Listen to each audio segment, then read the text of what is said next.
All right, it's the 10-year anniversary of the 2011 World Cup win. 10 years have gone by. We've become old, except Rahul Pandey, but that's just the reality of it. But in this one, we're talking about where does the significance of that win compare to the big daddy of them all, the 1983 Prudential World Cup win. And I've got the full house today to discuss that. I know where certain allegiances are, but we'll still go about it. Rahul Pandey, Sandeepan Banerjee, and Avishek Mukherjee joins me. I'm going to begin with the one who generated the originator of the Kapil Dev WhatsApp forward that everybody has received in Avishek Mukherjee. You've all received that WhatsApp forward. We've all seen what it is. And this is the man who's responsible for it. So, Avishek, can I safely assume that that is where your loyalties lie at this point of time? But anyway, let us help us set this up. Yeah, 1983 no, versus 2011. Help us set this up. mm, the win of the team. Everything, the significance. Tell us. 83 versus The 2011. win, Obviously. 1983, hands down. I mean, that changed everything. That changed how India perceived cricket. Because, see, Mm, 1983 was not only a win. I mean, it was also it also came at a time when sports from overseas mm, were not telecast in India live. That was a novelty. In India saw the 1982 tour of Pakistan. We mm, saw the 1982 FIFA World Cup. Wimbledon and other Grand Slams were just being telecast, but a live cricket match from outside Asia was still an alien concept. So this was, I mean, we had heard of Lords, but we had no, an entire nation had no clue what Lords looked like, what a cricket match at Lords looked like. mm, So that came first before the win, and to win there, mm, that was massive. I think India hosted about 6 ODIs mm, until the 1983 win, mm, and after that the floodgates opened completely. India hosted Pakistan for 3-4 matches. That season, India hosted an unofficial ODI against Pakistan in Delhi. mm. India hosted 5 ODIs against West Indies later that year. So basically, you can see 6 ODIs till then, and that season India had, I think, about 7 or 8 more. In another year's time, Delhi became the second ground in the world to host a day-night ODI. So India, everything changed in India. The perspective changed towards ODI cricket. ODI cricket was not taken seriously in India until 1983. Mm. Well, obviously. This in Mhm. over time, as 1980s became 1990s, the commercials the commercial scenario changed. Yeah. Sponsors started realizing that there is money in sponsoring and broadcasting televised cricket in India. Yeah. So that all that started there. I like this because we've begun on a note which is, while today will be a day about remembering 2011, it'll be a day about talking about MS Dhoni, Sachin Tendulkar, Gautam Gambhir, Yuvraj Singh, Zahir Khan. We've begun on a note which says, okay, 2011, just sit back for a bit. There's a big daddy that's here, and let's talk about that as well. But I like this. I like that we've begun on this note, and this gives Sandeepan Banerjee the chance to come back and say, okay, 2011 is not bad either. I'm sure Abhishek is also saying the same. He's saying, well, 1983 is big, it's colossal, it's life changing, but 2011 was not bad either. But Sandeepan, interestingly, that was probably the time where you were beginning your journey with cricket as well, right? Where you were trying to realize, or were you already sort of getting into this space of being associated with cricket? What are your memories of 2011, and where do you think it stands in comparison to 83 and other events in Indian cricket as well? Well, 2011 is special personally to me because the Ireland versus South Africa game at Eden Gardens was my first journalistic assignment. There you go. Like yeah, so that was the first time I covered a match Wow. from the stadium. Mm-hmm. But as a sports fan, as an Indian cricket fan, if you ask me, I have an honest admission. For me, 2003 is much more closer to my heart than 2011. Well, this is out of syllabus. Okay, interesting. Yes, but obviously 2011 was Yeah. absolutely special. I mean, India, first time a team won a World Cup at home, and the whole country was erupted. But Tendulkar's dream came to true. All these things happened, but personally, 2003 was much more closer. Hmm. Actually, the 2011 World Cup was the first time in the history of ICC Cricket World Cups that first time then we saw that scores of 300 or 330s were being Yeah. scored and chased down on a regular basis. Yeah. It started from I think 2011, Hmm. because till 2007, even we saw India failing to score 240 odd against Sri Lanka in that game. That, so 2003 was a low scoring World Cup apart from the final, of course. But from 2011, we saw those flat pitches, nothing for the bowlers. Though I know that couple of Bangladesh were bowled out for 58 in one of the games, but still, but on a from an Indian cricket point of view, it was huge. It was I mean nobody actually India went into the tournament as one of the favorites. In fact, the favorites, Yeah. and actually maintaining that reputation at that platform was the biggest challenge for MS Dhoni and his boys, Hmm. and they did a fantastic. I would say. Yeah, so when you talk about, I mean, obviously, when you look at the fans and the entire fraternity, the build up to a big event is massive. That's where there's a lot of conversations Yeah. happening. People are coming into the fray. So, what was that build up like at 2011?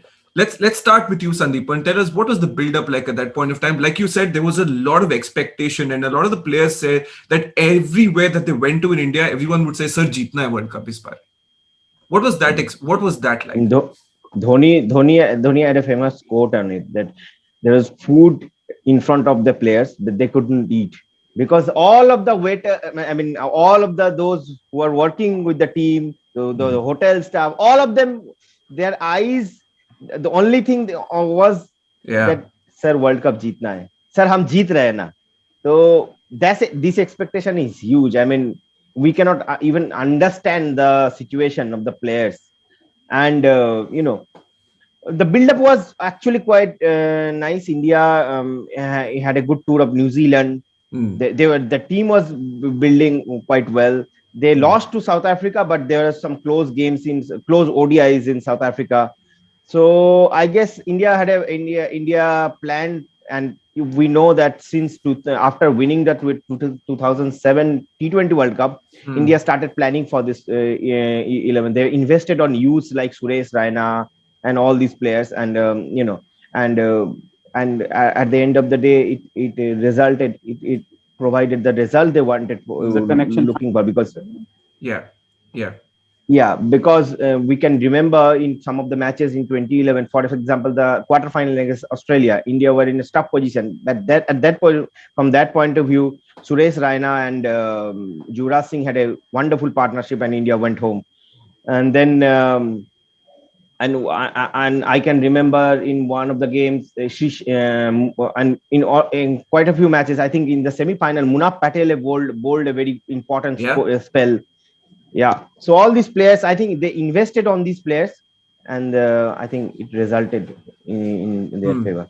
Yeah, just going macro for a second, Abhishek, when you compare the 2011 build-up, right, a completely different build-up was in 1983, where you hear stories from There people was like no build-up. Krishnamachari Shrikant and Sunil Gavaskar discussing a trip to the US post London, right? The thought was we will take an extended Shrikant honeymoon was in the planning US. had a honeymoon plan. Yeah. There was no preparation. There was no build-up. No expectations. The Indian team had a manager. That was Yeah. only support staff. Mansingh. Yeah. Mansingh. Yeah. I had an interesting He handled anecdote about accounts. He handled logistics. Yeah. Yeah. Go on, Yeah, Abhishek. Mansingh handled he handled logistics. He handled accounts. He bargained with the hotels. He bargained with the authorities. He arranged for these. I mean, he decided who goes to what dinner. He hosted team meetings. and he also helped during net sessions. So that was one person handling everything. That was the level of. Yeah. I mean, I think it's a good time to bring in Rahul Pandey because he's in a different demographic altogether, a different age category altogether. The young Indian fan, the new young Indian fan. 2011, obviously, from the outside, Rahul, I know you're an old school boy, but at the end of the day, that must have left an impression on you, didn't it? The 2011 World Cup win, looking at your heroes winning at home. I don't mean to digress here. Abhishek will come back to 83 as well. But Rahul, tell us from your point of view as well. We'd like to hear what was it like for a young Indian cricket fan to experience that win. Well, thank you so much, Sumedh, for setting me in a particular direction so that I do not digress from the whole conversation. And obviously, so I didn't watch the 2003 World Cup. I was too young to watch and remember it. I, I mean, I do remember bits and pieces, as they call it. But 2007 was the first World Cup that I followed in full-fledged way, and obviously it left me heartbroken. And then from there on, to watch the team win the way they did in 2011. I mean, of course, they were playing at home, and all of us in our school, we kind of were the experts of the game. We are always the experts of the game since childhood. We talk about the Yeah. game so much, Yeah. and once India beat Australia in that quarter final. I Yeah. mean, we obviously thought now we are onto something special because Australia, of course, were unbeaten in 34 World Cup games till 2011. They were, of course, beaten by Pakistan before that quarterfinal, but it was a completely different scenario when India beat Australia in that match. Then, of course, the win against Pakistan in a much high voltage game. And after that, to see Sachin and Sehwag go so quickly in the final and to see the comeback from there, I think it obviously left a special impression on someone who was just 13. I was 13 at that time. So My yeah, I mean God, it was amazing to watch old. that final. Mhm. Yeah, yeah. No, thanks for reminding us how old we are. But nevertheless, it point duly well taken. And to be honest, you mentioned about players and their performances, right? You spoke about a couple of these big names, and we obviously have to come to the squads in that light because these are the players that made these big events happen. When you talk about 2011 or 83, Sandeepan, let's take a closer look at the 2011 World Cup squad, right? Before we went into the tournament, there was a lot of debate and conversations. A couple of players were left out. We were not happy about it. Certain Rohit Sharma did not make the cut. But at the end of the day, these players contributed in many ways. And there were many examples where all of these players came together to chip in to win games for India. You take a look at the semi final and you see all the bowlers getting 2 wickets each. One example of that, right? So Yes. walk us through That's that the squad. first time in history. That's the That was first. the first time in one day international's history that five bowlers bowled, exactly five bowlers bowled, and every bowler took 2 wickets. Massive. That just shows that this team had champions all over and everybody contributed, right? So Sandeepan, walk us through that squad.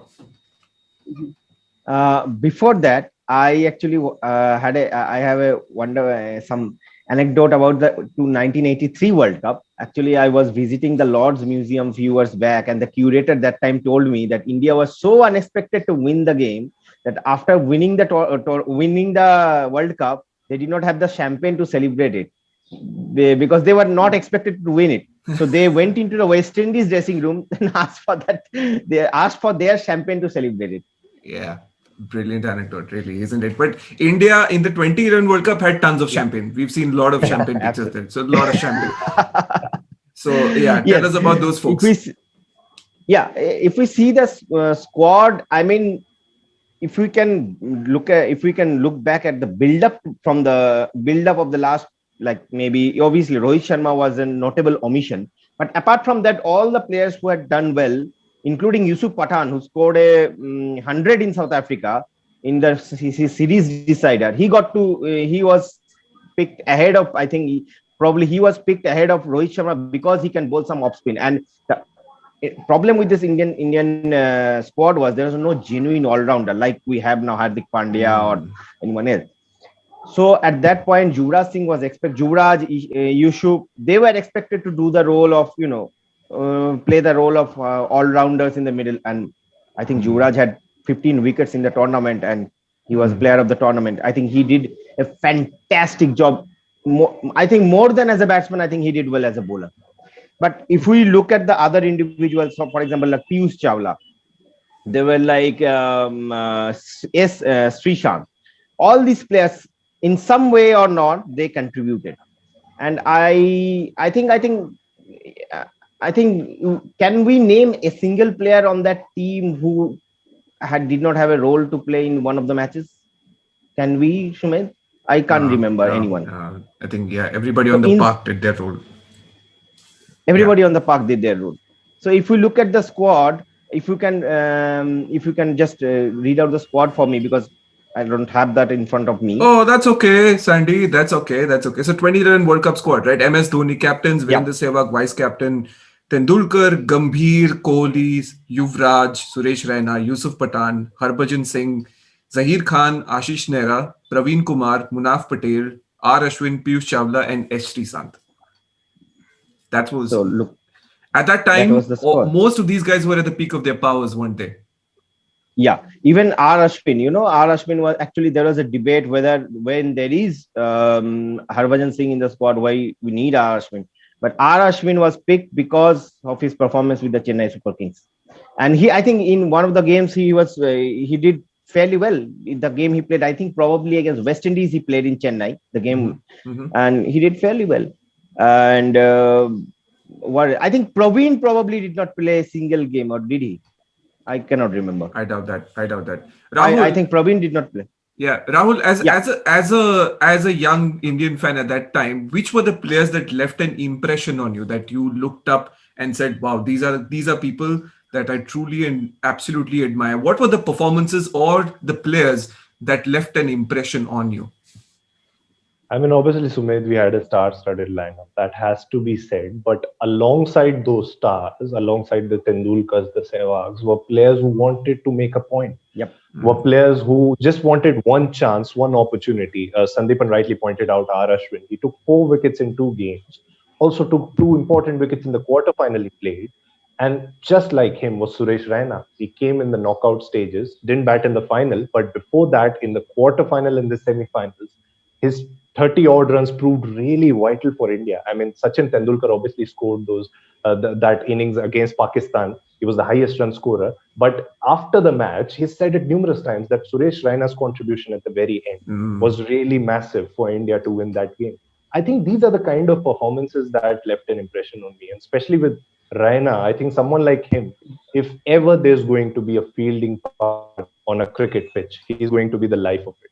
And I think the fact that, that whole offside region, the territory in the fielding was led by Suresh Raina, Yuvraj Singh, Virat Kohli. There was something different about them. I mean, their chemistry on the pitch. You saw the game against Pakistan wasn't that high scoring a game, but then then India pressurized Pakistan in that match. So that was really good to watch as young Indian fans, to see that side of India come out in the big game.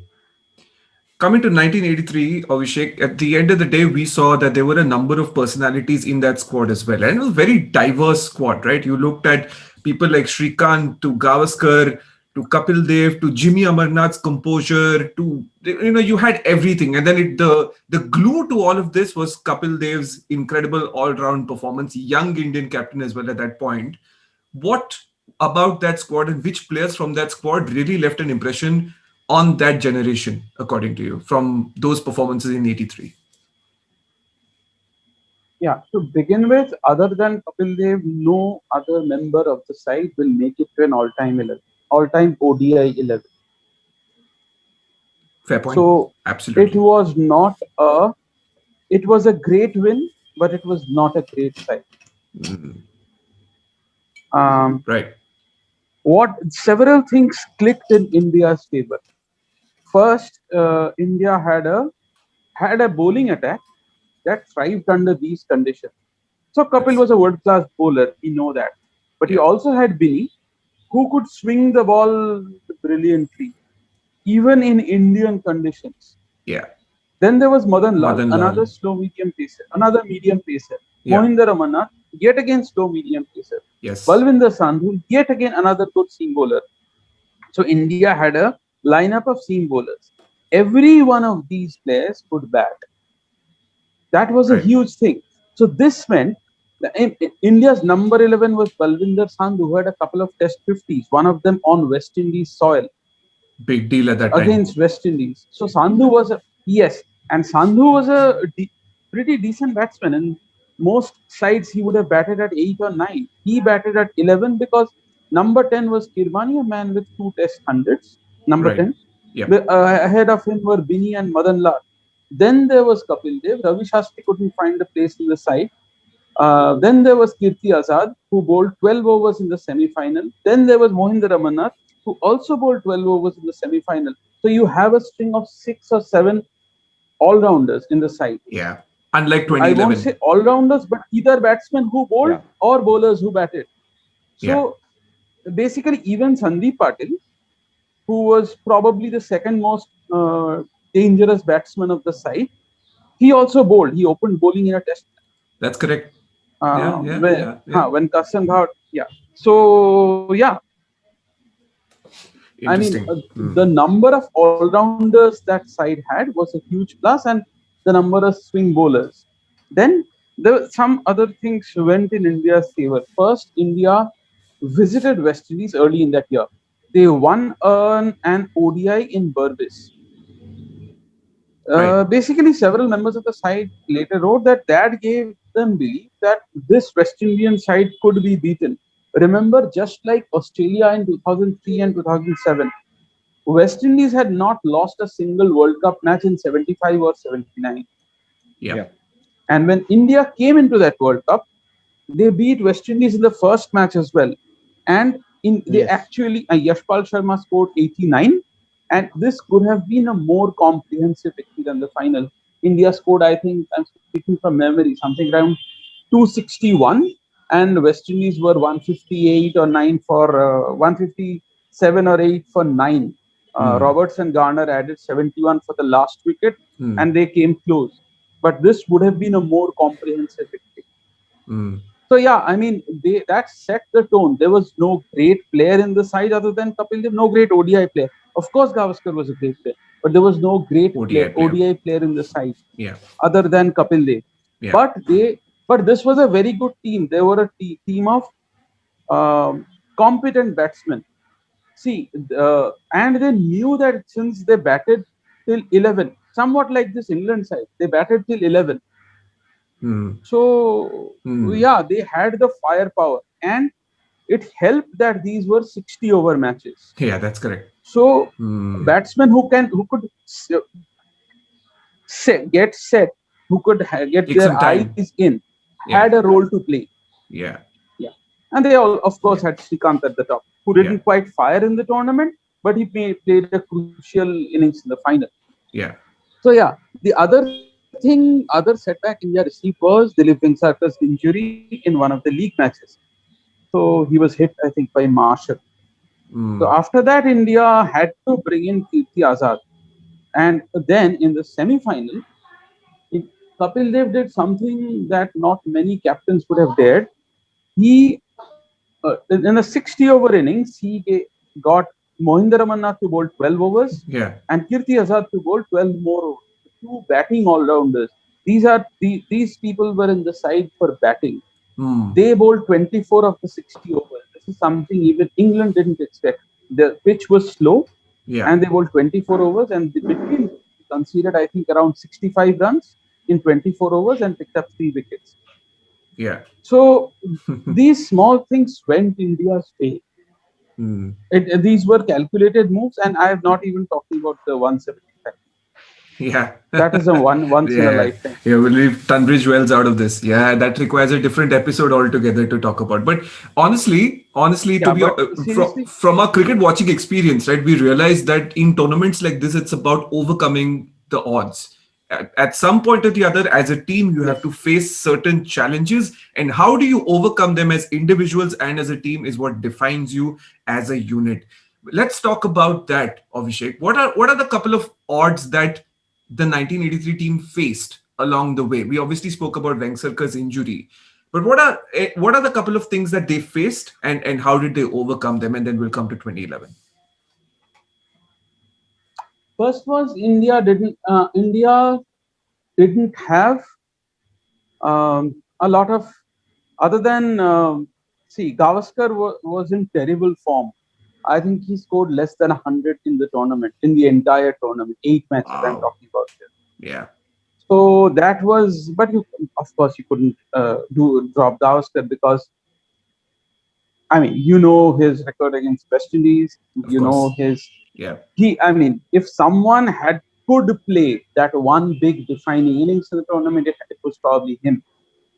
So Yeah. of course, and during the tournament, there was an argument between Kapil and Gavaskar. Kapil apparently told Gavaskar, "It's time you got some runs." There was temper. Man Singh stepped in. Wow. He convinced both of them that there was a language barrier. Kapil's English was not great at that point. Gavaskar asked him to speak in Hindi. Kapil said, then Man Singh pointed out there are many South Indians in the team who won't understand that.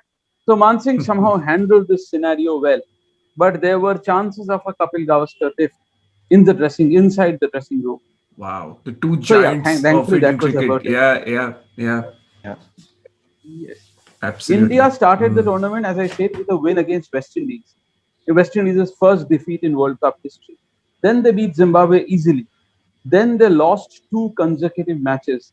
They lost to Australia by over 150 runs Yes. Big and loss. against two West Indies by an equally large margin. I have no clue what they were talking back then, but after four matches, you have lost two matches by massive margins. There were Mm. only two matches left, and India went to Tunbridge Wells. And They everything were changed. 17 for 5. We know what happened. Yeah. Yeah. Yeah, I think Kevin Curran ran through the top order. His son is still avenging that whenever he faces India. I don't think he's going to give up on that soon. And then in Yeah. the last league match, India were facing Australia. So this was a must-win match. Yeah. This match is not talked about a lot. So India were bowled out for 247. Remember, it was a 60-over match. So this was Mm. not a great score. But Bini and Madan Lal took 4 wickets each, and Australia were bowled out for 129. This Yeah. was a Comprehensive. comprehensive win. I mean, it was not that there were calculations. India just about made through on run. India won by 118 runs. They won the semi-final by a big margin, Yeah. six Com- wickets and many overs to spare. And Yeah. then the final we know. Yeah. So yeah. that Tunbridge Wells thing was followed by three quite, how do you say, comprehensive wins. The final should have been a comprehensive West Indies win after 183. 43 runs is not a small margin. They won the match by 43 runs. Yeah. It's a In the big end, it margin. was a comprehensive Yeah. Indian. Yeah. Yeah. Well, comprehensive indeed were a couple of performances in 2011 as well, Rahul. But the struggles that the team had, we by and large know that the struggles were individualistic, right? They were the whole Yuvraj Singh situation that was happening, which everybody knows about now. But at that point, nobody knew. What were the couple of things that came out later, just to refresh our viewers' memories? What were the struggles that we had? Rahul, Sandeepan, you can bounce off each other on this.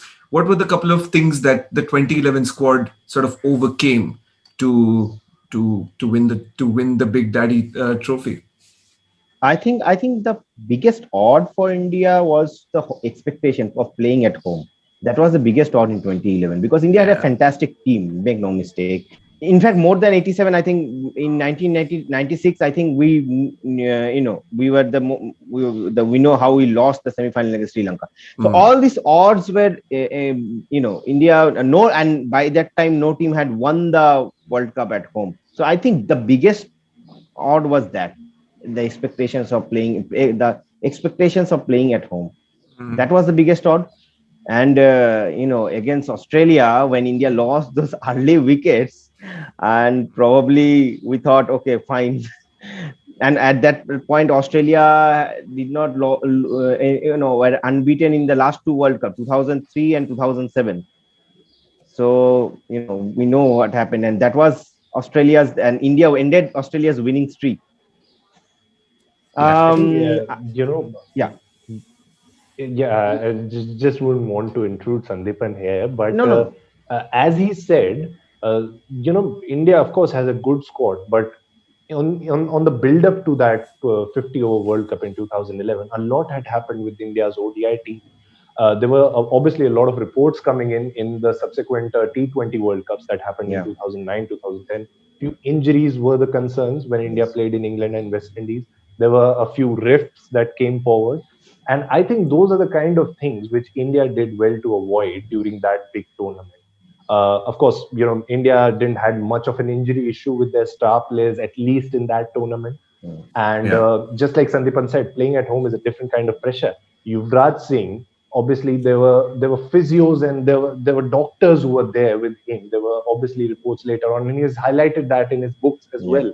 That even in 4 in the morning, he needed some doctors to help him out. There were players who were coming and saying that Paji isn't doing well. He's not comfortable, so to speak. But I think more than anything, what helped this India team was the spirit. Their only defeat in the tournament came at the hands of South Africa. And after that is a very famous quote that came from Ashish Nehra. And he said that ये लोग जो crowd थे वहां पर ground में, ये लोग तालियां बजाएंगे हमारे लिए Wankhede. So obviously the confidence was on a different high altogether, I think. And that move from MS in the final kind of epitomized the whole thing. If a captain is willing to take that risk, and he was backed by the coach as well as such. So I think the confidence was very high for this Indian unit, and that's, I think, the biggest difference when it comes to 83 and 2011, because the expectations weren't there when it came to 1983, as Abhishek pointed out. And in 2011, because of the expectations, if you overcame all the hurdles, that makes it all the more special. Yeah, that's a nice way to put it. Two different build-ups, but a similar result, but two different times and different repercussions. That's pretty much and it. Of course, Zahir Khan's first over in the final. Difference between 2003 and 2011. Big difference. That set the tone, doesn't it? Yeah. No, I mean that difference you can come up between Zahir Khan in the bowler in Zahir Khan in 2003 and 2011. Zahir Khan was a much better bowler in 2011. Yeah, he was a brilliant bowler even in Indian conditions.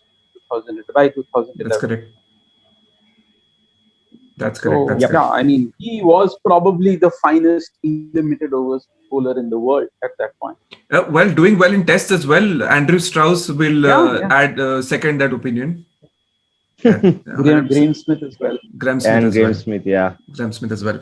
Yeah, that moves us nicely into our penultimate segment, which is performances, right? Obviously, it's a team sport, but individual performances have gone on to contribute a lot in these two editions. The big demon that stands in front of us is Tunbridge Wells. Obviously, in the batting side of things, there is little to less debate. I won't even bring it up, but I think Rahul might make a case for his favorite player in the final. That 90-odd not out, of course, will go on to become one of the big innings, but nothing in comparison to Tunbridge Wells, right? Let's start with batting, and let's give this a fair comparison, right? Abhishek, let's start with you. I'm going to put the onus on you to do a fair comparison between these two events and talk us through of the key batting performances in these two events. Okay, let's go.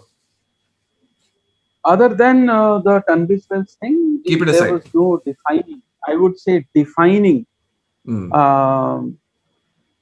batting performance in 1983. Yashpal Sharma, as I mentioned, made a superb 89 against a full strength West Indian attack in the first final. I think in the Australia match also, Yashpal top scored, but understand this was a team so well rounded. The top score was 47 or something. So in a team total of not maybe 47, maybe 45 or something, in a team total of 247. So you can understand. Against Zimbabwe, other than in the Tunbridge Wells match, the second highest score was 26. In the other Zimbabwe match was an easy win, and in the semi-final, actually, India were chasing 214. And I think about 3 Indian batsmen crossed 40. There were 250s and a 46. So again, no major score. In the final, the highest score was 38. So as you can see, that 175-run innings stands out head and shoulders above anything else. Yeah. The 89, I suppose, was the next most significant inning. But Mm. mind you, that was against, I think, Marshall Garner, Roberts, and Holding. So it was a brilliant inning, probably Yashpal Fab Sharma's Four. the highest moment of his career. Yeah. I think that 175 So is yeah, probably the best innings by an Indian in overall world. If you see their overall World Cup record, probably. Probably. But also game defining, right? Sunil Gavaskar says this a lot. It was not match defining, but game defining. It changed the course of the game of cricket. That's what it is. So to include that in this conversation is, I think, disrespect to that innings. So that is why I said let's keep that out of the way and talk about the rest. And when you talk about the rest, you also come to 2011 and you come to a couple of big performances with the bat in the final, but also a couple of very good performances in the course of the tournament as well. Yuvraj Singh comes to mind, a couple of others. Sanipan, your thoughts on that? What were some of the key performances that stood out for you from 2011? I think Sehwag batting for in the first game against Bangladesh, he scored 175 and he batted for 45 odd overs. That was the most. Actually, before that tournament, in the press conference, he said, "The fine, I was getting start and I was not scoring big, but this time I will try to play and till the 48 over. And मैं अगर 48, 40, 45 over तो रह गया तो मैं 200 बना दूंगा." मतलब this something like that he said in the Wow. press conference. And in the first game, he scored 175 against Bangladesh. It's just only With one win in the no Sabah. yeah. But I think one of the innings which I liked was Yuvraj Singh's 100 against West Indies at Chennai. That was brilliant. I mean, India lost early wickets. That their conditions were very difficult. I mean, in the sense, the humidity and all, Yeah. and after that, we knew what Yuvraj Singh was going through personally at that point, health-wise. Yeah. So under those circumstances, scoring that 100 and that was incredible. Another knock I would like to remember is probably the one Yusuf Pathan. I think the partnership between Yusuf Pathan and Yuvraj against Ireland. We don't talk about that game much, but at one point India were like 5 down or something like they needed 70 or 80 odd runs to win, and at that point I think that was Yusuf just came in and hits those like 3-4 sixes and just finished the game. So that I think that one knock, and I think Rahul can all come in and probably I think we are talking about Dhoni's knock in the final, but let's not forget Gambhir's 97. I mean, the other folks on our team that are not on this video will obviously vouch for that. And type down in the comment section. How can you forget Gautam I'll add Gambhir? 2 more innings. Yeah, go on, Abhishek. I'll add 2 more innings. Yeah. The two Tendulkar 100. Yeah. England, South Africa. Yep, definitely. Yes. Definitely. India could have scored about 20-30 runs more in each of these innings, and but after Tendulkar got out, in the Indian innings just caved in. In both matches, especially in the South Africa match. Yeah. So, Yeah. So those were crucial innings. Rahul, from England one, when it comes to the bowling perspective as well, right? From India were very good with the ball as well. You saw people like Raina and Yuvraj also contribute immensely. At times bowled their whole quota of 10 overs. MS Dhoni trusted these guys to do the job, and they did a fair job as well. So Rahul, with the ball, what was India's standout, you reckon, in that whole journey in the 2011 World Cup? Obviously, Zaheer Khan has to come in first in that discussion because he, as Abhishek said, at that time was at the peak of his powers. And, just the way he bowled those 3 maiden overs in the final kind of summed up the form he was in. I mean, the batsman didn't want to take the chance against him. And this wasn't just any opening duo. This was Upul Taranga and Tilakaratne Dilshan we were talking about. And they didn't want to take a chance against Zaheer Khan. He was in that kind of a form. And then apart from that, the fact that in that Pakistan match, every single bowler chipped in. And it wasn't a high-scoring game. Munaf Patel took those crucial wickets. Zaheer Khan took wickets. Yuvraj Singh took a brace. Harbhajan Singh took 2 wickets. So, I mean, every single bowler contributed in that particular match. Of course, in the final, Javadani scored that 100, and it was one of those great innings. And before that, no team had lost with a player scoring 100. Scoring 100. Yeah. Yeah, so that kind of left us in a whole strenuous situation then. But yeah, with the ball, apart from Zahir Khan, the contribution of Munaf Patel, I think, was really vital in a few games. With the first game he started against Bangladesh, he looked really good in that match, and also that dream delivery that he just shared on Instagram a few days back, which Yeah. and he really loved the dismissal of Abdul Razak. I think it was a leg Yeah. cutter, and Yes. yeah, so India, of course, had a lot of options to look up to. We've talked about Ashwin as well. He came in just 2 matches and took 4 wickets. So obviously, Dhoni entrusted each and every individual to do his job in that particular tournament, and of course, they did. And as a result, India, of course, rounded up the tournament with a win. And also Yuvraj Pfeiffer against Ireland. Yeah. Yeah. You notice how Sandeepan keeps bringing up the Ireland game. It was love at first sight, wasn't it, for him? Come Yeah. on. Come on. प्यार हो गया That sir was आपको भाई हो गया that was your that two was the games beginning. I remember the most of that World Cup. Obviously, apart from the India games, was the Bangladesh England, Ireland England. Yeah, Ireland England was a Oh, thriller, absolute thriller. Well, anyway, there's just so much to talk about. There's so much that we haven't been able to discuss about as well.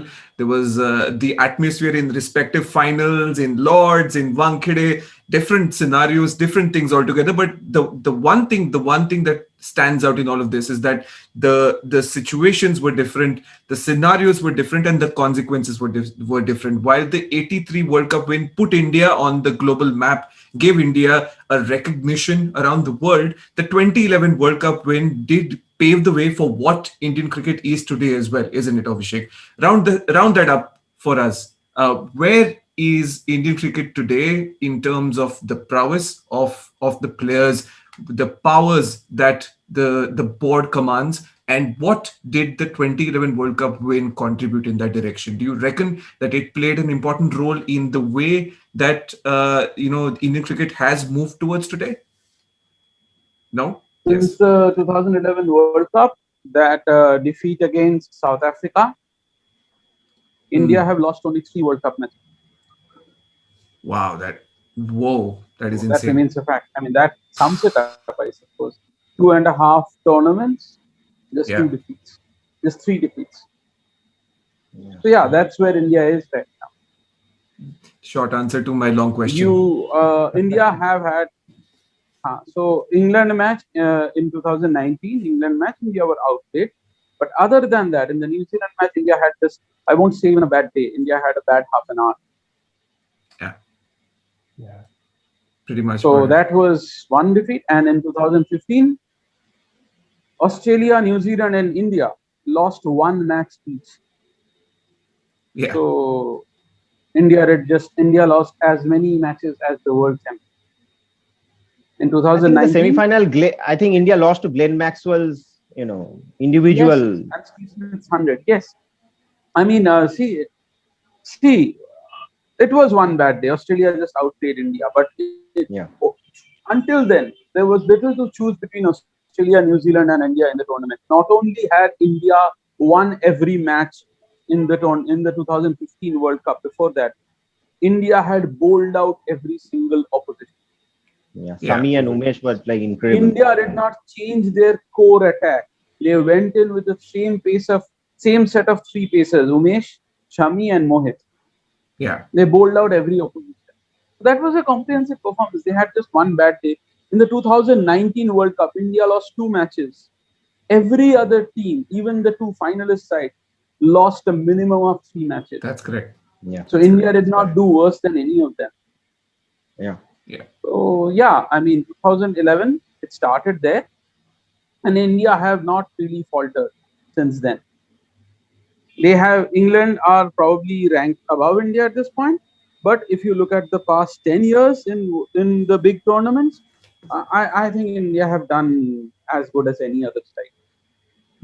Sandeepan? I'd like to bring one point here. I mean, not exactly from India's point of view, but from cricket's global perspective. I was very disappointed when 2011 World Cup happened with 14 teams, because we saw a 16-team World Cup in 2007. Now it became 14, and now it is 10 teams. So from I don't know 2000. why this. why they have this notion that two matches cannot be played together. Yeah, correct. Exactly. I don't know. I mean, I know from broadcasting If point From a you of play view, broadcasting two yes. matches perspective. together, but so But I we mean, have seen two matches together in this World Cup. I yeah, mean, yeah, yeah, we have seen but that. very rarely, very rarely. So if more simultaneous matches happen, the World Cup can expand to 16 teams. Yeah, Mhm. absolutely, absolutely. I mean, this. It's You a. I can't mean, I would like shortlist. to. You I, can't reduce the size of a tournament. The World size Cup of, cannot happen with what 10 do you teams. say, I know the it's a number. different Yeah, discussion I altogether, agree. but No, it's yeah, not. At the end of the day, Yes, it's about yes. inclusiveness, right? That's what it is about. The more teams, the merrier, the bigger competition. It goes on for a longer time. It's just about that one cog that needs to be fixed, which is the broadcasting side of things. Once you fix that, yeah, everything else but falls in place. Yeah. we can have two Yeah, matches simultaneously. Yeah, so absolutely. We have seen this. 2019 there were 10 teams and five of them for this from the subcontinent. Yeah, I mean, that is excellent from the subcontinent perspective, Mm, but does not speak very highly of ICC. true. True. Different true. discussion. Now I agree, it's a different discussion. But well, let's round this up. Rahul, of course, the 2011 World Cup win, big significance, played a big role in your life as well, and in the life of every young Indian fan. Uh, where does it stand in the last few years that we've seen the evolution of cricket, of Indian cricketers, of Indian cricket? Where does it stand at this point? I think just to round it off with the guy who liked to round a lot of matches off for India. I haven't spoken about him yet Yeah, yeah. on this That's The stage is call, all Rahul, yours. and on this all yours, all episode, Rahul. yours. So yeah, I think it'll be good to talk about him here. So just to see the kind of people who have been inspired by MS Dhoni as an individual. You see even Joss Butler talking about him many a times. And the special thing about a 13-year-old in me then was that this is a guy who my mother told me was a railway TC. This is a guy who comes from a city which technically not many people knew where it was on the map of India. This is a Mm. guy who played against his odds to find his way when it came to the Indian team, and then to finish that World Cup off with that six. I think I like to leave this question for Abhishek as well. Has there been, in terms of significance, a more bigger six in the history of cricket than that one? I mean, there was just something Mm. special. There was something more romantic about that six and that finish. When it comes to Indian cricket, obviously, I think I will, as a fan and as someone who saw that moment happen in front of my eyes, place that six really highly. And just that one performance, that 191 in the final, I think made it all the more special. It would have been a big win had it not been for that MS Dhoni innings as well. Maybe someone else could have played a part, but the finish from a captain who hadn't fired up in the tournament before that, his own particular story, and then the number of people who have been inspired by him after that tournament. We see the Rishabh Pant in the present who talks about MS Dhoni as his mentor at times. There are many players who talk about him, and not to make it completely MS Dhoni, but yeah, the spirit of that team to win against Yes. all odds and to win at home, I think was just too big a win to not talk about. Yeah, MS Can Dhoni. I come in? I want Sandipan to Yeah, come in here. Yeah. yeah. Rahul was talking about a bigger six. What about that Ben Stokes deflection in that super over in this final? Leave. I actually I think that's saw. why I slightly pointed out. Yeah. No. I actually saw Abhishek's mind going through the archives of history at this point. When you said, "Is there been a Yeah. better, bigger six?" and his mind is going through the motion. Tuck, tuck, tuck, tuck, tuck. Okay. Where is it? Where is it? Where is it? But Yeah, I'd like to. I he's want him to answer simultaneously. that question first. Like Abhishek, come on. Let's see what you have to say to that. Has there been a bigger six in the context of a bigger game in what is it? Indian cricket history or history, Rahul? Indian World cricket history. history, I I would don't place think it the as only well. other big six in Indian cricket history is one that happened against India, and no Indian Yeah. fan will want to talk about this. So Yeah. let's leave Javed Miandad at that. So that is Yeah. not one six Indian fans want to Yeah. discuss. That's Yeah. true. So yeah, that apart, I don't think if we are discussing specifically a six, I don't think there has been a more significant moment. But But 6 runs, in terms of, if you are discussing, yeah, I mean, see, the other, I can what speak of happened to Ben another Stokes in moment, that other moment. 2016 final? Yeah, that is another six. Yes, yes, Remember the yes. That name. technically counts as a six. Yeah. Yeah. Yeah. Yeah. Well. Anyway, yeah. Brathwaite's going to go down in the annals of history. But anyway, moving aside from Brathwaite, well, this has been absolutely special. 2011 versus 1983. To sum it up, it seems very, very clear that the two events had two different significances, different build-ups, different contexts, different scenarios. One that put India on the map, the other which put in the wind into India's sails, and you can see the effect of it even today. Thank you so much, gentlemen, for joining me. This was fun. This was absolute fun. Sandeepan Banerjee, Abhishek Mukherjee, and Rahul Pandey joining me. My name is Sumit Bilgi. This is cricketnews.com, and we'll see you soon.